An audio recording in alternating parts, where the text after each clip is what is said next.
السلام عليكم ومرحبا بكم. في هذا الفيديو سنتحدث عن أحد أبرز المشاريع الرياضية في المغرب، تسقيف ملعب طنجة الكبير.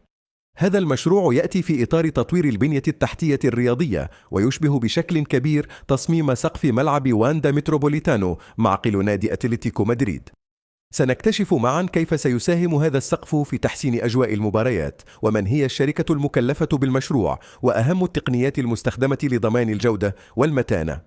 تابعوا الفيديو حتى النهاية لمعرفة جميع التفاصيل. المقطع الواحد: لمحة عن المشروع ملعب طنجة الكبير الواقع في شمال المغرب. شهد العديد من التحديثات لمواكبة المعايير الدولية، وكان آخرها مشروع التسقيف الذي سيمنحه طابعا عصريا يجعله شبيها بالملاعب العالمية. الهدف من هذا السقف ليس فقط تحسين المظهر الجمالي، بل أيضا حماية الجماهير واللاعبين من العوامل المناخية مثل الرياح القوية والأمطار.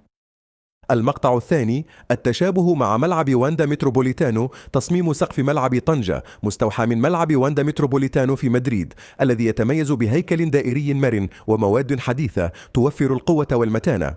نفس الفكرة تم تطبيقها في طنجة مع مراعاة الخصوصيات المناخية للمدينة. الهيكل مصنوع من مواد خفيفة ولكنها مقاومة، ويعتمد على تقنيات متطورة في الدعم والتثبيت لضمان الصلابة والاستدامة. المقطع الثالث: الشركة المكلفة والتقنية المستخدمة.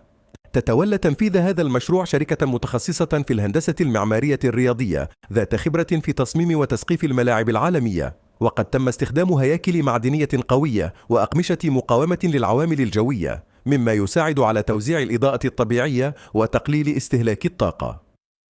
المقطع الرابع: تأثير التسقيف على تجربة الجماهير. سيساهم التسقيف في تحسين تجربة الجماهير داخل الملعب، حيث سيوفر لهم الظل والحماية من الشمس والمطر، بالإضافة إلى تحسين الصوت داخل المدرجات، مما سيزيد من الحماس والأجواء خلال المباريات. بهذا المشروع يدخل ملعب طنجة الكبير قائمة الملاعب العالمية العصرية، ليصبح واجهة مشرفة لكرة القدم المغربية. ما رأيكم في هذا التغيير؟ هل تفضلون أن يبقى الملعب مفتوحا أم أن التسقيف فكرة جيدة؟ شاركونا آراءكم في التعليقات. لا تنسوا الاشتراك في القناة ودعمنا بالإعجاب لنستمر في تقديم الجديد. نراكم قريبا في فيديو آخر.